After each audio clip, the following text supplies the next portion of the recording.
보통 이제 교회들이 뭐 일부 예배, 이부 예배, 그다음에 뭐 오후에 이제 찬양 예배 이렇게 돼 있잖아요. 그래서 우리 교회는 그렇게 할 필요가 없이 그냥 계속 가가지고 여러분이 참 훌륭하십니다. 우리 고린도전서 13장 말씀 나누겠습니다.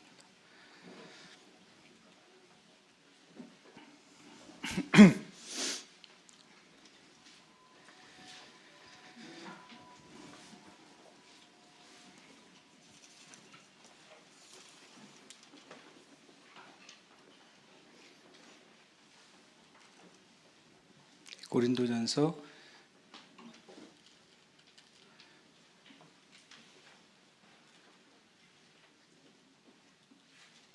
13장 8절부터 13절까지입니다. 고린도전서 13장 8절에서 13절까지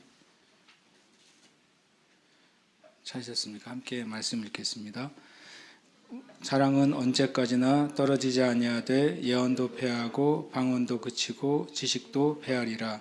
우리는 부분적으로 알고 부분적으로 예언하니 온전한 것이 올 때에는 부분적으로 하던 것이 패하리라.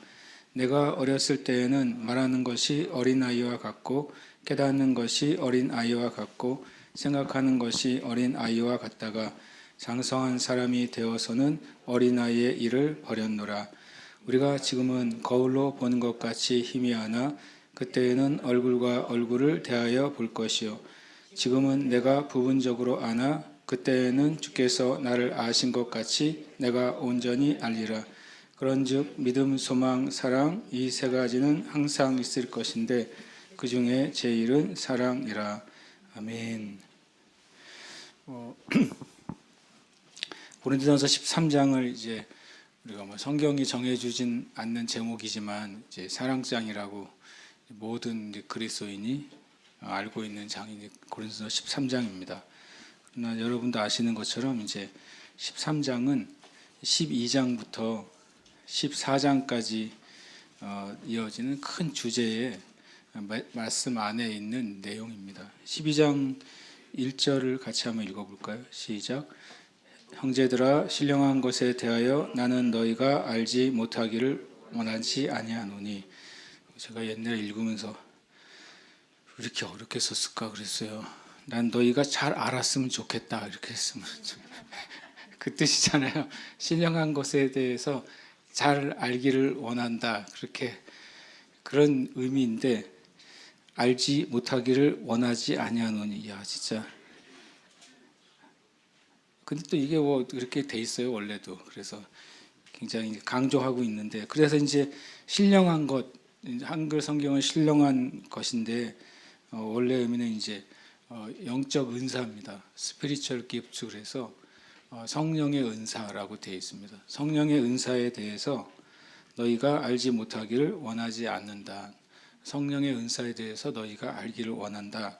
이렇게 말이 시작됩니다. 그래서 12장에는 우리가 잘 아는 많은 은사들이 쭉 나오고 또 은사와 관계돼서 교회는 머리이신 예수님 안에 있는 지체이니까 다 각자 손, 발, 눈, 코, 입이 다 다른 것처럼 그렇게 몸에 교회에 있는 서로 지체들은 각각의 다른 은사를 가지고 있고 서로를 보완해주고 있기 때문에 어떤 지체가 또 어떤 은사가 더 높거나 뛰어나거나 다른 사람보다 위에 있다 그런 개념은 성경의 개념에서 맞지 않는다라고 말하면서 이제 12장 끝에 이제 여기서 은사라고 돼 있잖아요. 31장 31절 같이 한번 읽겠습니다. 너희는 더욱 큰 은사를 사모하라. 내가 또한 가장 좋은 길을 너희에게 보이리라. 이 31장 때문에 이제 13장이 오해를 받죠. 뭐냐면 31장에 더욱 큰 은사를 사모하라 라고 말해서 많은 그 사람들이 또 많은 설교자들이 심지어 많은 또 이제 주석도 사랑이 제일 큰 은사다 이렇게 가르치고 설명하는 경우가 많습니다. 제가 자주 여러 번 말씀드려서 아시겠지만 사랑은 은사가 되어서는 안 됩니다. 왜냐하면 사랑이 은사가 되면 이제 굉장히 심각한 문제가 발생합니다. 왜냐하면 은사는 11장 12장 11절에 의하면 이 모든 일은 이게 이제 은사죠. 모든 은사는 같은 한 성령이 행하사 그의 뜻대로 각 사람에게 나누어 주시는 겁니다. 그러니까 여러 개의 은사를 가지고 있을 수는 있지만 모든 사람이 모든 은사를 가질 수는 없다고 말하는 거죠. 근데 사랑이 은사라면 모든 사람이 사랑을 가질 수는 없는 거예요. 그렇잖아요. 은사라는 것 자체가 성령님이 그 사람에 따라서 나누어 주는 거예요. 그러면 믿음의 은사와 뭐 병고침의 은사가 있는 사람이 있을 수 있고 각종 방언을 말하고 통변의 은사가 있는 사람이 있을 수 있잖아요. 그러면 각종 방언을 말하고 통변의 은사가 있는 사람은 믿음의 은사는 없는 거예요. 지식의 말씀에 은사는 없는 거예요. 그렇죠. 그러니까 은사라고 하는 것은 모든 은사를 모든 사람이 다 가지고 있지 않습니다. 성경적으로는 모든 은사를 가지고 있었던 분은 예수님 한 분밖에 없어요. 근데 예수님 곁에서 한 가지 은사는 사용하지 않으셨어요. 없는 게 아니라 사용하지 않으셨어요. 뭘 사용하지 않으셨죠? 방언의 은사는 사용하지 않으셨어요. 왜냐하면 예수님 자신도 방언하진 않으셨으니까. 방언의 은사는 성령 안에 있는 은사지만 오순절 이후에 교회에 주어졌기 때문에, 그러니까 은사에 대한 이해가 명확하지 않으니까 사랑을 은사로 생각하는 거예요. 그러면 사랑이 은사라면 사랑이 있는 사람도 있고 없는 사람도 있게 되잖아요. 그런데 사랑은 모든 사람에게 주어졌다고 로마서 5장 5절에 말씀하고 있습니다. 로마서 5장 5절 한번 찾아보실까요? 뭐 제가 말씀하신 걸 다 아시는 분은 많이 있겠지만 확인을 하기 위해서요.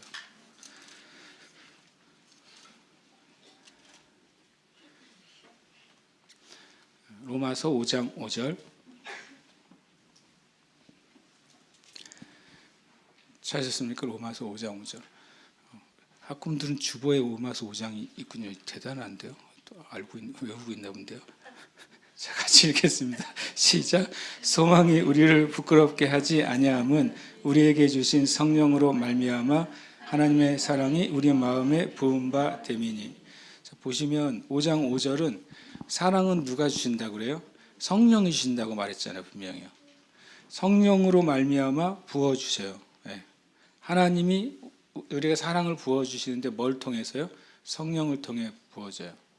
그러면 이 사랑은 성령을 통해 부어진 사랑은 누구에게 있는 겁니까? 우리에게 있는 거죠. 그래서 우리는 누굽니까? 구원받은 모든 신자죠. 그러니까 사랑이란 것은 은사가 될 수 없는 이유가 모든 신자에게 부어지는 것이기 때문에 그렇습니다. 그리고 사랑은 은사를 주시는 그 성령님이 모든 믿는 자에게 하나님의 사랑을 부어주시는 거예요. 모든 사람에게 있는 것을 성경은 은사라고 하지 않습니다. 모든 사람이 있는 그걸 굳이 스페셜한 은사라고 말할 필요가 뭐 있어요? 은사가 왜 은사냐면 특별하게 하나님의 나라를 위해 교회를 위해 다른 사람의 덕을 세우기에 그에게 주신 일종의 영적인 기름 부음인데 모든 사람에게 주어진 것만 그렇게 말할 필요가 없는 것입니다. 그래서 사랑은 모든 사람에게 부어져 있어요. 그러니까 다시 로마서 12장 31절에 보면 더욱 큰 은사에서 사랑은 들어가면 안 되는 것입니다. 그러면 사랑은 뭐냐? 31절에 고린도서 12장 31절에 보시면 가장 좋은 길을 너에게 보이라 그랬잖아요. 사랑은 좋은 길입니다. 그러니까 모든 은사가 여기서 말하는 더욱 큰 은사를 사모하라. 이 말은 뭐냐면 이 12장에 나와 있는 은사가 10가지면 11번째 은사를 사모하라는 의미가 아닙니다. 뭐냐면 더욱 큰 은사를 사모하라고 하는 것은 고린도서 12장에 여러 예를 나와 있는 것뿐만 아니라 성경에 다른 은사들도 많이 나와 있잖아요. 그 은사들이 가장 최고로 발휘되기를 사모하라는 뜻입니다. 만약에 믿음의 은사가 있다면 믿음의 은사가 최고로 발휘되기를 사모하라고 말하는 겁니다. 병고침의 은사가 있다면 병고침의 은사가 최고로 발휘되기를 사모하라라고 하는 겁니다. 그러면 어떤 사람이 병 고치는 은사가 있어요. 그런데 그 병 고치는 은사가 가장 큰 은사로 가장 최고의 병 고치는 은사로 나타나려면 밑에 있는 가장 좋은 길을 통해서 그 병 고치는 은사가 나타날 때 최고의 병 고치는 은사가 나타날 수 있다는 겁니다. 예언의 은사가 나타나는데 가장 깊은 예언이 풀어지는 단계에 가려면 밑에 있는 가장 좋은 길을 통과할 때 가장 깊은 예언이 나온다는 겁니다. 그 좋은 길이 뭐라고요? 그게 사랑이라는 거예요. 그래서 그 밑에 뭐라고 말합니까? 밑에 사랑장은 우리가 사랑장으로 불려진 것은 은사로부터 시작이 돼요. 내용이 보시면 13장 1절에 사람의 방언, 천사의 말, 이거 다 은사에 해당됩니다. 그 다음에 2절에 내가 예언하는 능력, 이거 은사에 해당되죠. 모든 지식, 은사에 해당됩니다. 산을 옮길 만한 모든 믿음, 이것도 은사에 해당됩니다. 12장에 나와 있는 은사에 예를 들어주고 있는 거예요. 그런데 그것들이 있다 할지라도 뭐가 없으면, 사랑이라는 좋은 길이 없으면 실은 심지어는 아무것도 아니게 된다. 아무리 놀라운 능력 행하는 은사가 있어도 사랑 없이 행하는 능력 행함의 은사는 하나님이 볼 때는 아무것도 아니에요. 하나님 볼 때 아무것도 아니라는 말이 그게 가능한가? 가능하죠. 왜냐하면 마태복음 7장에 보면 7장 끝에 이렇게 돼 있어요. 마지막 날에 내가 주의 이름으로 예언하고 주의 이름으로 귀신을 쫓아내고 주의 이름으로 능력을 행했습니다. 이것은 고린도서 12장 기준으로 보면 은사가 사용된 거잖아요. 행했어요. 예언 행하고 병 쫓고 병을 쫓고 귀신을 쫓아냈어요. 은사가 나타나는데 예수님이 뭐라고 그럽니까? 이 불법을 행하는 자들아 내게서 떠나가라. 나는 너희를 도무지 알지 못한다 그랬어요. 왜요? 분명히 능력과 은사가 나타났는데 그 경우가 바로 고린도전서 13장의 바로 1, 2, 3절의 경우인 겁니다. 능력이 나타났는데 사랑으로 행하지 않는 능력 행함은 예언했는데 사랑으로 하지 않는 예언은 귀신을 쫓아냈는데 사랑을 통해 사랑하는 마음을 하지 않는 행위는 뭐라고요? 아무것도 아니요 그랬어요. 그래서 주님이 불법이라고 말하는 겁니다. 묘하죠. 왜냐하면 예언이 맞았어요. 그리고 병이 나았어요. 그리고 능력이 나타나도 무효가 될 수 있다고요. 어떻게요? 사랑을 통하지 않으면. 인술은 다르죠. 의사는 그 환자를 전혀 사랑하지 않아도, 표현이 그렇지만 전혀 사랑하지 않아도 배운 대로 의술을 행하고 약을 처방해주면 병이 낫는 거예요. 그러면 그 의사는 명의가 되는 거예요. 근데 하나님 나라에서는 아니에요. 내가 누구를 위해서 기도했는데 암이 고쳤어도 그 영혼을 사랑하는 마음으로 하나님의 사랑으로 고치지 않으면 하나님 나라에서는 아무것도 아니라고 그랬어요. 그러니까 실은 13장은 사랑장이 아니라 성령의 은사를 어떻게 사용해야 되는지를 가르쳐주는 말씀이에요. 그리고 그 모든 은사를 정말 하나님의 차원으로 사용하는 그 사랑의 본질이 뭔지. 왜냐하면 사랑의 본질은 바로 하나님이시니까. 하나님이 사랑이시니까. 하나님이 우리를 구원하시는 것도 이 사랑에 의해서 구원하시는 거죠. 하나님이 우리를 치유하시는 것도 이 사랑에 의해서 치유하시는 거예요. 하나님이 이 땅에 하나님의 능력을 행하시는 것도 하나님의 사랑에 의해서 하시는 것이기 때문에 13장은 그런 의미에서 너무나도 중요한 장이 되는 것입니다. 그러면서 4절, 5절, 6절, 7절, 8절 이 5절이잖아요. 사랑에 대한 성경적인 정의죠. 하나님의 사랑이 이거예요. 예수님의 사랑이 바로 이것입니다. 이 하나님과 예수님의 사랑, 그 성령을 통해 우리에게 주시는 그 사랑, 그 로마서 5장 5절에서 성령 안에서 우리에게 부어주신 사랑의 본성이 바로 4, 5, 6, 7, 8절이 되는 것입니다. 그러고 나서 이제 우리가 오늘 읽은 8절이 4, 5, 6, 7절이 되죠. 그리고 8절부터 이렇게 말합니다. 사랑은 언제까지나 떨어지지 않는데 예언, 방언, 지식도 패한다. 예언, 방언, 지식 한 단어로 하면 성령의 은사도 패한다. 요것 때문에 이제 성령이나 또는 하나님의 권능이 이제 끝났다고 은사 중단론이 나온 겁니다. 거봐라, 성경에서 은사는 이제 패했다라고 말하지 않느냐. 이렇게 왜냐하면 사랑은 언제까지나 그대로 있는데 이 은사들은 다 패하지 않느냐라고 말을 해요. 제가 보기에는 문해력이 부족한 분들이에요. 문장에 대한 이해력이 없어요. 그 다음 구절은 이해를 못하는 거예요. 예언과 방언과 지식이 끝날 거라는 거예요. 끝나는 때가 있다는 건 사실입니다. 천국에 가서 예언할 필요 없잖아요. 그죠? 천국에 가서 방언할 필요 없잖아요. 천국에 가서 뭐 지식을 가지고 영적인 지식을 나눌 필요가 없잖아요. 그러면서 9절에 보면 우리는 부분적으로 알고 부분적으로 예언하니, 이건 뭐냐면 지금 성령님이 우리에게 나눠주시지만 성령님은 완전하죠. 그러나 성령님의 은사를 받는 육체를 가진 사람은 불완전하기 때문에 부분적으로 예언할 수밖에 없습니다. 모든 걸 다 보았다 할지라도 다 그것을 말할 수가 없습니다. 사도 바울이 삼층천에 가서 사람이 이로 말할 수 없는 걸 봤다고 그랬잖아요. 설명을 할 수가 없어요. 사람의 언어로 설명할 수 없으니까 천국에 가서 사도 바울이 10,000개를 봤어도 이 땅의 언어로는 100개만 말할 수 있는 거예요. 부분적으로 예언할 수밖에 없죠. 부분적으로 말할 수밖에 없는 것입니다. 마치 요한복음에서 주님이 하신 일을 적으면 온 하늘 땅에 다 적어도 끝이 없기 때문에 요한복음에 있는 예수님의 말씀은 우리가 영생을 얻기에 필요한 만큼만 전했다고 한 거하고 비슷합니다. 그런데 10절에 온전한 것이 올 때에는 부분적으로 하던 것이 패하리라. 그러니까 온전한 것이 오면 위에 있는 부분적인 예언, 부분적인 방언, 부분적인 지식이 끝날 것이라고 말하고 있습니다. 그래서 또 이제 은사 중단을 주장하는 분들은 이 온전한 것을 성경이 완성된 것이라고 말을 합니다. 온전한 것, 성경이 완성되면 이제는 은사의 시대는 끝이다라고 실제로 그렇게 설명을 합니다. 그런데 아무리 눈을 씻고 봐도 고린도전서 12장, 13장, 13장은 성경에 대한 주제가 없어요.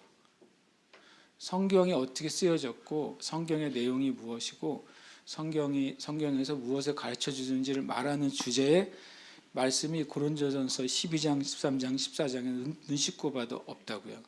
그러니까 온전한 것이 올 때는 이라는 말을 성경 66권이 완성되면이라고 해석하는 것은 굉장히 어디서 이제 원하는 것을 갖다 붙인 해석이 된다고 저는 생각해요.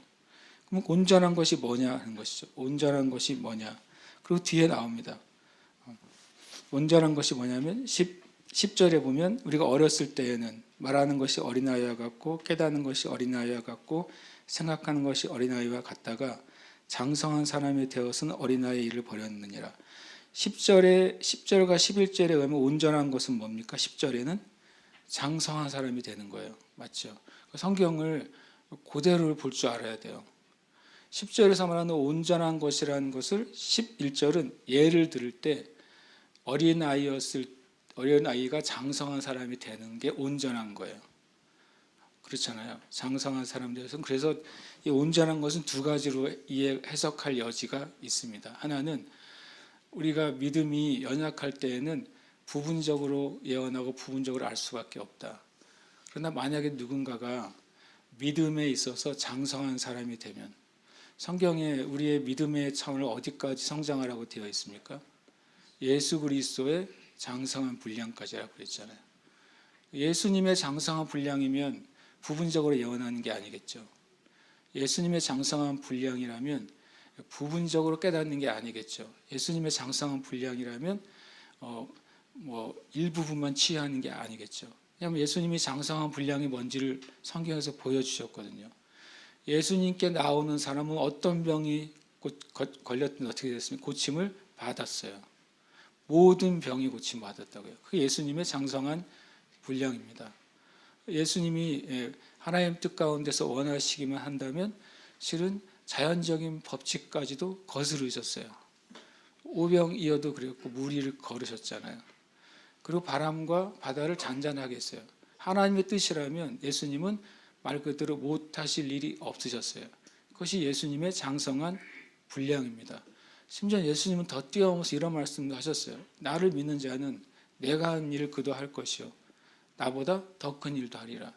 이거 엄청나게 우리가 감당할 수 없는 문장이거든요. 이 세상에 그 말씀을 감당한 사람이 몇 명이 있었을까 모르겠어요. 그러니까 예수님이 하신 일을 하고 그보다 더 큰 일을 하리라라고, 이것은 주님의 선언이면서 예언이잖아요. 할 것이다 앞으로. 그렇게. 그러니까 이 믿음에 있어서, 하나님의 역사에 있어서 예수님의 장성한 분량, 예수님이 말씀하신 예수님과 같은 일을 하고 더 큰 일을 했던 사람이 역사상 몇 명이 있었을까?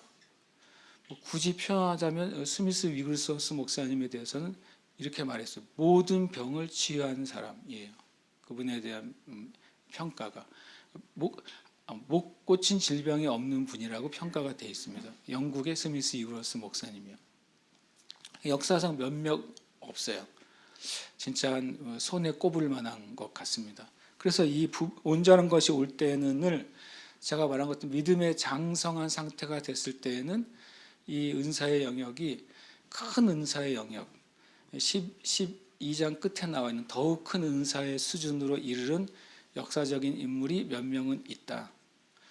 그런 개념으로 보면 온전한 것은 아주 쉽게 말하면 우리식으로 하면 믿음의 거장들에게서 이런 일이 일어났다고 해석할 수 있고, 또 한 가지 온전한 것은 바로 뒤에 이제 12절입니다. 우리가 지금은 거울로 보는 것 같이 희미하나, 지금은 이제 현재 상태죠. 거울로 보는 것 같이 희미하다는 것이 뭡니까? 위에는 뭡니까? 부분적으로 알고 부분적으로 예언하는 상태입니다. 희미한 상태는. 그러나 그때는 얼굴과 얼굴을 대하여 볼 것이요. 그때가 언제는 것이요. 그때가 10절에 있는 온전한 것이 올 때입니다. 그렇죠? 온전한 것이 올 때가 11절에서는 강성한 사람이 되었을 때고, 12절에서는 뭐예요? 12절에서는 뭡니까? 그때입니다. 그때. 그래서 그때라고 했기 때문에 주님의 1차적으로 주님의 재림의 때라고 이해하는 게 제일 쉽죠. 왜냐하면 주님이 재림했을 때 우리가 예수님을 얼굴과 얼굴을 대하여 볼 것이라고 말했습니다. 그러니까 그때를 재림의 때라고 볼 수, 재림의 때라고 보게 되면은 이 12장에 나와 있는 은사는 언제까지는 존재하는 거예요? 주님이 재림하실 때까지는 존재해야 되죠. 그러니까 주님이 재림하시고 천국이 완성된 다음에는 뭐가 필요 없어요? 은사가 필요가 없잖아요. 그런 의미로 이해하면 첫 번째 이해가 됩니다. 그러나 그때를 제가 말한 것처럼 위에 10절, 11절, 12절 마치 계단을 오르는 것처럼 설명해 주고 있다고 제가 느낍니다. 그리고 12절은 그때를 재림의 때라고 1차적으로 해석하면 편한데, 이 12장도 종말에 대한 메시지가 아니라는 거예요. 마지막 때에 대한 메시지를 사도 바울이 푸는 게 아니니까, 저는 요즘은 이거를 마지막 제일 이제 속편한 거는 재림 때 우리가 얼굴과 얼굴을 대하여 볼 것이다라고 이해하면 제일 쉬워요. 그리고 좀 서로 논란의 여지가 없어요. 그런데 이 12장은 13장은 아까 말한 것처럼 성경이 주제가 되어 있는 장도 아니고, 그리고 마지막 때에 대한 메시지도 아니기 때문에 이 그때를 점프해가지고 재림 때라고 굳이 해석할 필요가 없다. 그래서 저는 성경적으로 보면 그때는 10절에 10절에 의하면 온전한 것이 오는 때고, 11절에는 장성한 사람이 되는 때잖아요. 그래서 저는, 그리고 11장 31절이 더욱 큰 은사를 사모하라. 내가 좋은 길을 보이겠다. 모든 성령님이 이 땅에 부어지는 은사가 있는데 그 은사가 최고의 상태로 발휘되는 것, 그때가 오고 있다고 저는 생각합니다. 그때는 우리가 주님과 얼굴과 얼굴을 대하여 볼 것이다.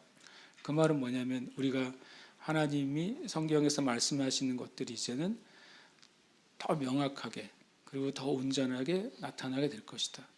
지금 요즘 시대에는 그런 종류의 이제 예언이나 메시지가 별로 없지만 바로 한 세대 전에는 그런 예언이나 메시지가 흔했습니다. 뭐냐면 치유에 대해서 전에는 병든 사람이 치유됐죠. 그 다음에는 어떤 이제 장애가 치유됐어요.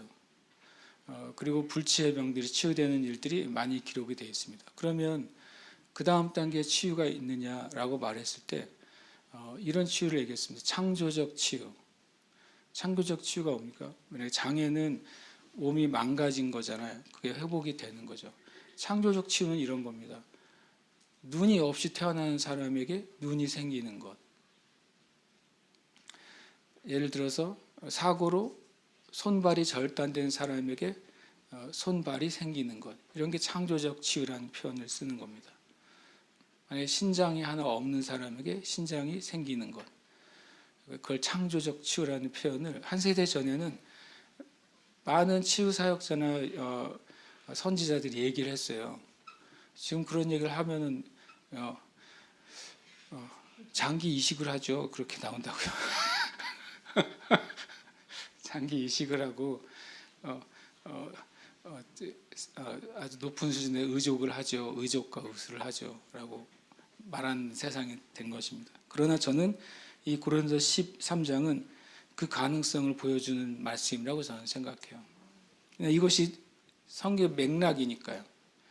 12장, 13장, 14장이 하나의 주제입니다. 그러면서 13장은 말합니다.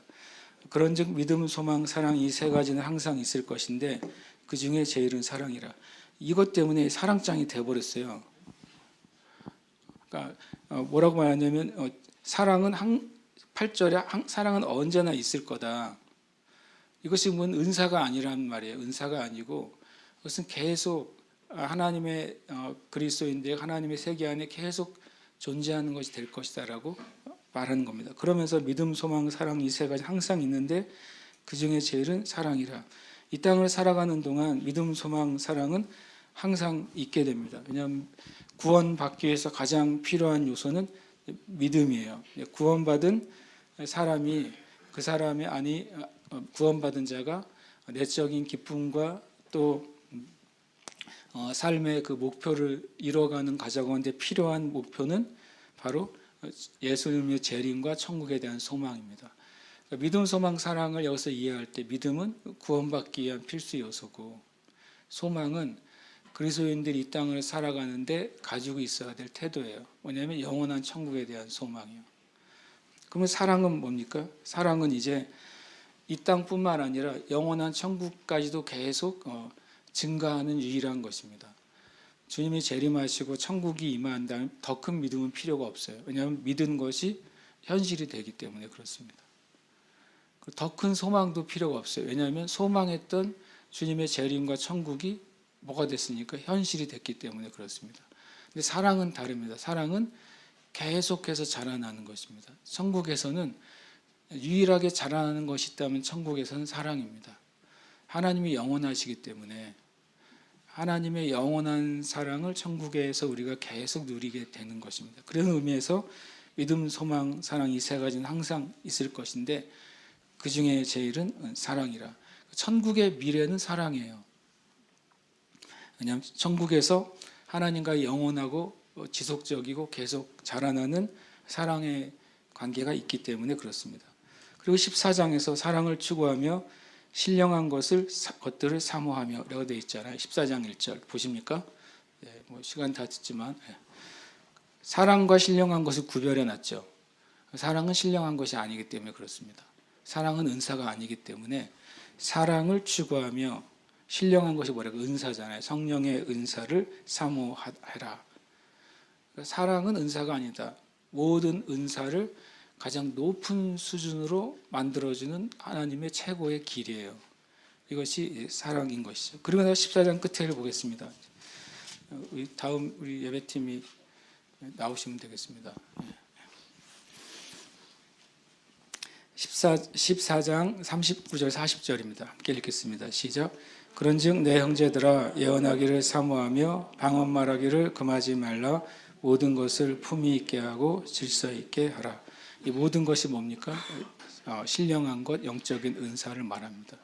그러니까 12장에서 말한 신령한 것에 대한 메시지가 14장 40절에서 끝난 거예요.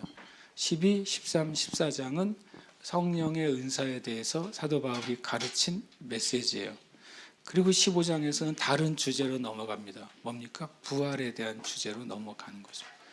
완전히 다른 주제로 넘어가는 것이죠. 우리 같이 좀 기도하고 싶습니다. 이게 굉장히 큰 기도이기도 하지만 주님 우리가 12장 10절 11절 것처럼 주님 온전한 그 은혜 가운데로 들어가게 해주시옵소서. 제가 이 말씀 볼 때 또 그러면 이 온전한 것이 어떻게 있을 수가 있어요? 우리가 살아가는 동안. 근데 야고보서 말씀에 모든 좋은 것과 온전한 선물은 빛들의 아버지로부터 우리에게 온다 그랬어요. 그러니까 온전한 게 있습니다. 온전한 예언 사역이 있습니다. 온전한 치유 사역이 있고 온전한 지식의 말씀, 온전한 지혜의 말씀의 은사가 있습니다. 온전한 능력 향함의 역사가 있습니다. 온전한 방언 통변의 은혜가 있습니다. 왜냐하면 야고보서는 온전한 선물이라고 그랬어요. 온전한 선물을 주시는 분은 빛들의 아버지이시라고 말했어요. 근데 우리가 온전한 것을 추구할 만큼 자신이 없는 거죠. 그거가 정말 있을까요? 제가 아까 말한 것처럼 창조적인 기적이 존재할 수 있을까요? 그런 일이 있으면 정말 뭐 신문이나 그 유튜브에 나오지 않을 일이 없잖아요. 제가 기억하기로는 뭐 딱 한 번 있었는데 그 더 많은데 제가 기억하는 건 타드 벤틀리라는 미국의 사역자가 있었습니다. 근데 그 사역자가 스타디움에서 사람들을 치유할 때 발이 자라나는 게 기록으로 남아 있어요. 그게 언제냐면 2000년대 초반이에요. 근데 지금 여기 타드 벤틀리는 여러분이 모를까요? 왜냐하면 타락했기 때문에 그렇습니다. 타드 벤틀리의 비서하고 음란한 관계가 있었어요. 그래서 그 사역이 멈춰졌어요. 안타깝죠. 그래서 우리가 기도해야 되겠습니다. 지금 온전한 것은 하나님이 원하시는 것입니다. 그리고 예수님이 말씀하신 것이고 성경에 기록된 것입니다. 하나님 우리에게 주신 것은 다 온전한 것이기 때문에 우리가 주님 앞에 주님 지금의 이 세대가 어떻게 보면 신적인 존재를 하나님을 성경을 가장 거부할 수 있는 세대에 우리가 살아가고 있는 것 같습니다. 그러나 반대로 인간도 인간의 한계가 끝도 없다는 걸 보는 세대에 살고 있잖아요. 그러면 하나님은 어떤 분이실까요? 정말 하나님은 초월하여 계신 초자연적인 분이라는 사실을 알 수 있는 세대에 우리가 사는 것이기도 합니다. 하나님 우리가 하나님 안에 장성한 자가 되게 해주시고 이 모든 세대들이 예수 그리스도의 장성한 분량까지 자라는 것을 사모하는 세대가 되게 하여 주시옵소서. 같이 시간 기도하겠습니다.